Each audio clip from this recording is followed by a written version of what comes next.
What's going on, Dav Squad? My name is Dilbo, that is Dilbo with the B, and today I'm coming at you guys with a 5 beginner mistakes video that everybody seems to be making in the game Crowfall. I've made these mistakes, most new players that I've talked to have made these mistakes, so hopefully this video prevents you from making the same mistakes, and hopefully it increases your enjoyment of the game Crowfall. Let's get started. So the very first mistake I want to make sure I cover here is about the minor and major disciplines in your talent tree.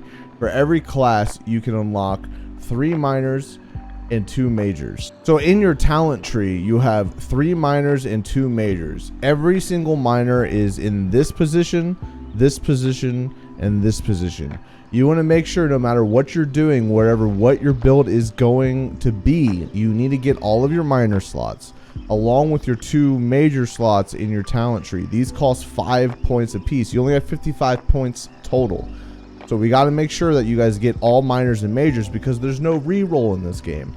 So if you were to get all the way to max level, spend all of your points, you would have to rebuild your character because you didn't have all of your minor and major discipline. Mistake number 2 that everybody makes is kind of the same as the talents, where not being able to reroll really affects this. You're putting your points into a wrong stat.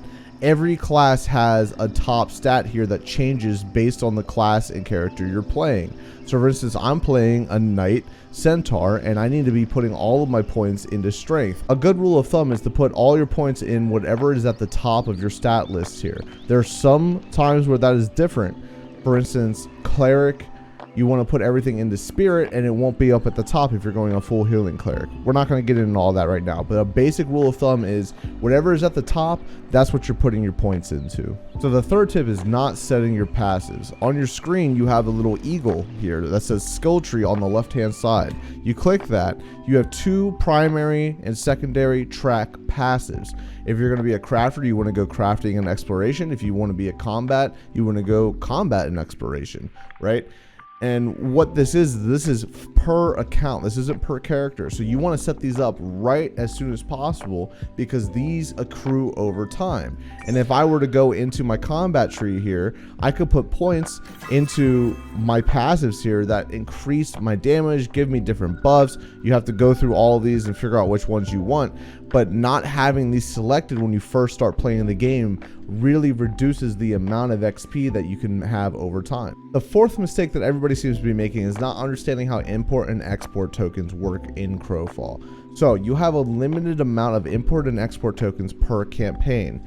I have a character right now inside of the campaign world. If I wanted to pull items out of this world to bring it back into God's Reach, I only have 50 export tokens per. It really depends on the campaign, but this campaign is 50 export tokens.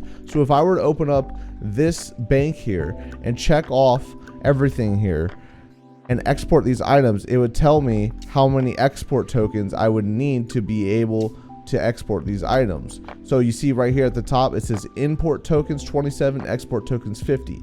That means I can only bring in 27 more items into the campaign, which is the end game PvP guild vs guild area. Now at the end of the campaign, when I want to bring things out before the campaign ends so they don't get deleted on inside of the campaign vault, you need export tokens. I have 50 total right now. I have not exported anything. But if I wanted to export one thing, it would cost me 1 token. Say I wanted to pull all of my gold out of the campaign. I could hit the export items, and as you can see, it would cost me 1 export token. So the very first thing I did when I was doing this is I checked off everything, thinking that's what I wanted to do. I checked off the apples, the birchwood, the boar meat, the things that aren't worth an export token. You only want to export things that are actually worth stuff, like this broken statue or this purple helmet. You know, rare items that actually are worth exporting. And the 5th and final tip is not having a guild, guys. Honestly, this game is very group oriented. It's very guild versus guild, and it's not shying away from it. It doesn't care if you don't have friends to play with, but I have a solution for you. There is a link down below. You can go ahead and join my guild, get 20% off the game, and be able to have a fun, huge community of new players to be able to learn the game with, play the game with, and support each other. I'm really excited for the guild, guys. We've been blowing up a lot. Make sure you guys check it out. All right, guys, that was my 5 tips for beginners because everybody seems to be making these mistakes. Hopefully you learned something. Let me know down below what mistake you made and if this tip helps you, or any other mistakes that you feel other beginners should know. Hit that subscribe button as well. And I stream every single day on twitch.tv in the morning and the evening, 6 a.m. and 6 p.m. I hope to see you guys there. Much love, Dav Squad. Me to you. Peace.